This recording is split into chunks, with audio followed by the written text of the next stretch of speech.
Chào bạn, có một khán giả có nêu ra một vấn đề là tại sao người Việt phải sáng tạo chớ nôm, dự gen, nền chớ Hán? Thưa quý vị, có thể có một điều sẽ làm một số người cảm thấy thất vọng. Chớ nôm là người Việt sáng tạo ra, nhưng nguyên tắc tạo chớ của chớ nôm không chỉ có người Việt sử dụng.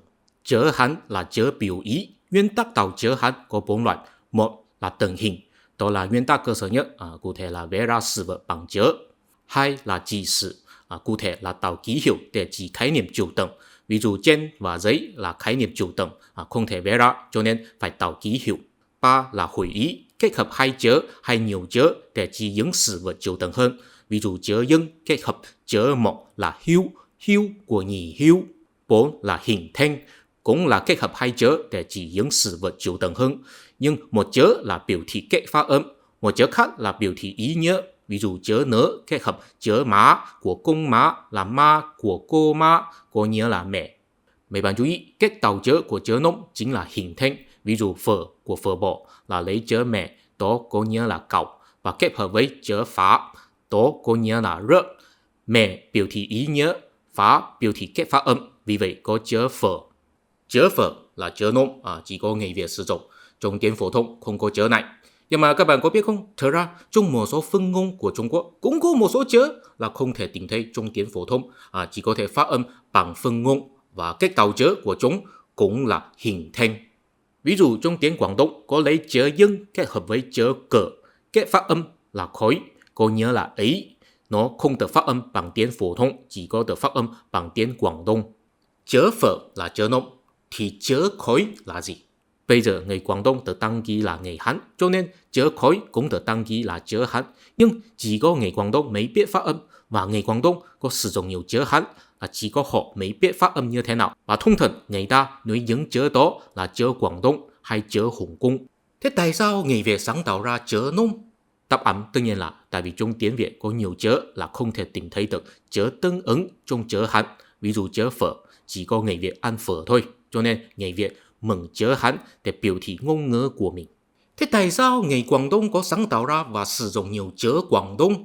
Đáp án cũng là tại vì trong tiếng Quảng Đông có nhiều chớ là không thể tìm thấy được chớ tương ứng trong chớ Hán, cho nên người Quảng Đông mừng chớ Hán để biểu thị ngôn ngữ của mình. Thế người Việt sử dụng chớ nôm và người Quảng Đông sử dụng chớ Quảng Đông có gì khác biệt? Đáp án là người Việt có một quốc gia gọi là Việt Nam và đã không có sử dụng chớ nôm nữa. Còn người Quảng Đông là cư dân của một tỉnh trong Trung Quốc và vẫn sử dụng chớ Quảng Đông. Đúng rồi, có một nhóm người có tình hình tương tự hơn với người Việt, đó là người trắng. Người trắng cũng có mừng chớ Hán để biểu thị tiếng trắng, kết tạo chớ cũng là hình thanh. Ví dụ chớ dân kết hợp với chớ vâng có nghĩa là người, kết phát âm là quân. Nhưng mà sau năm 1956, người trắng đã bỏ ra chớ trắng cổ xưa và sử dụng chớ La Mã.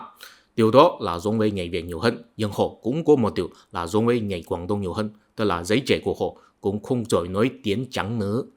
Có lẽ nghe đến đây sẽ có một số người nghĩ rằng người Việt có thể độc lập và gìn giữ ngôn ngữ của mình, đó là một chuyện thật vĩ đại. Mình cũng thấy đó là một chuyện rất vĩ đại. Nếu người Việt không có quốc gia của mình thì số phận của tiếng Việt có khả năng cao là giống với tiếng Quảng Đông và tiếng trắng, tức là chỉ có người cao tuổi biết nói, giới trẻ không giỏi nói.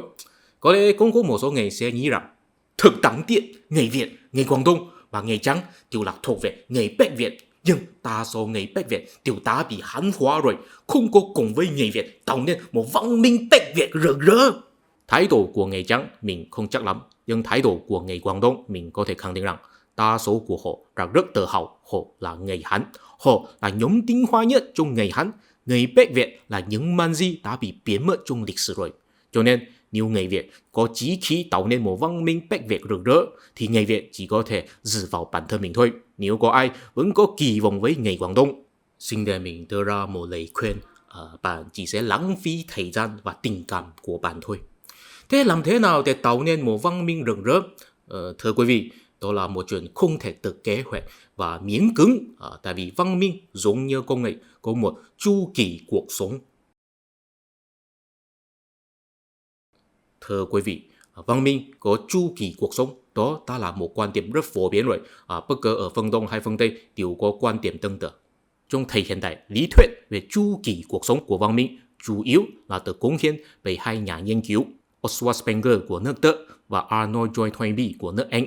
hay ông này đều có những miệng rằng triệu chứng của sự suy yếu của văn minh là thiếu tính sáng tạo, triệu chứng của sự nổi lên của văn minh là nhiều tính sáng tạo.